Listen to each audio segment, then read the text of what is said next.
Imagine you're about to cross the street. There's a car whizzing by, you take a step in, you don't look both ways, and you don't see that car coming. And then suddenly a man steps in, he grabs your arm, he pulls you back, and he saves you from going into a collision course with that car. He saves your life. When you tell over the story later, do you say, this man from New York saved my life? This man from Connecticut saved my life?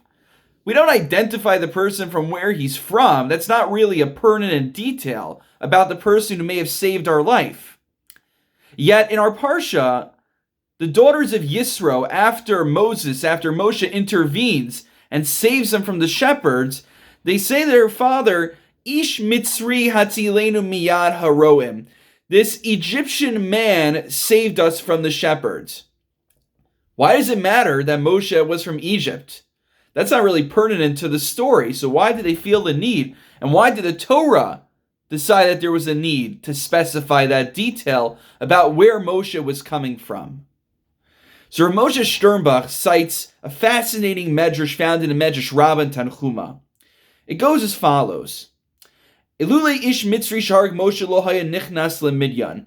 Had this Mitzri not been killed by Moshe, when Moshe had to intervene to save the Jewish person from that Egyptian, Moshe would never have gone to Midyan.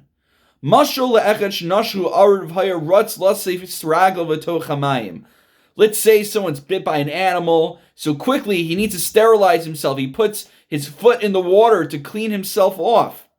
V'nichnas benahar ura tinok echad shokea b'mayim v'shalch yado v'heloso. And then when he goes down there to save himself, he notices that there's a child who is drowning in that river, and he dives in to save him.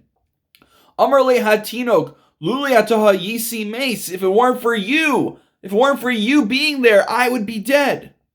Amar le lo ani hatzil sicha elo oso ha'aretz shenashachti v'rachti menu hu hatzilcha. It wasn't me who saved you. It was this wild animal that bit me that saved you, because I would never have wound up by the river to clean myself off had I not first been bitten and had reason to be down there. Kach amru benos Yisro leMoshe. This is what the daughters of Yisro were saying about Moshe as well. They were saying, Yasher kochacha shatzi lasanu miyad harom, that you saved us. You saved us from these shepherds who were harassing us. Amar lahem Moshe, oso hamitzrim sha'aragti hu shehitzil. I didn't save you. Rather, the only reason I was there to begin with was because of that Egyptian person who I had to kill in order to save the Jewish person who he was attacking.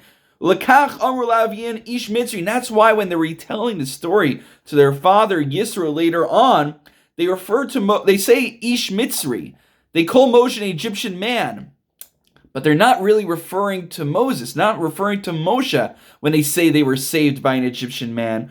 Klomar mi garam lezeh sheba etzleinu ish mitzri shaharg. What caused this man Moshe to be in the right place at the right time to save us?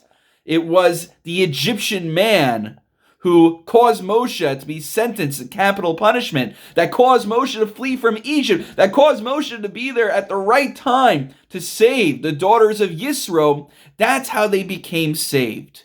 And the lesson Rav Moshe Sternbach says from this medrash is that many times in life, someone could get a bite from an insect, a bite from a small animal. Someone could be hurt. Something terrible in life can happen. And we don't always know, we never really know, the reason and the method of God's ways.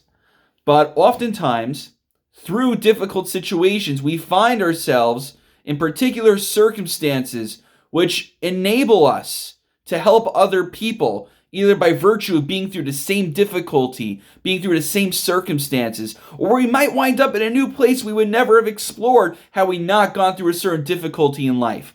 It doesn't answer why that bad thing happened to us, but the question we have to ask ourselves is, when we find ourselves in a new situation because of new challenges that we might experience, how can I help other people around me? Is there a child who's drowning in the metaphorical river? Or is there a group of daughters of Yisro who figuratively need to be saved?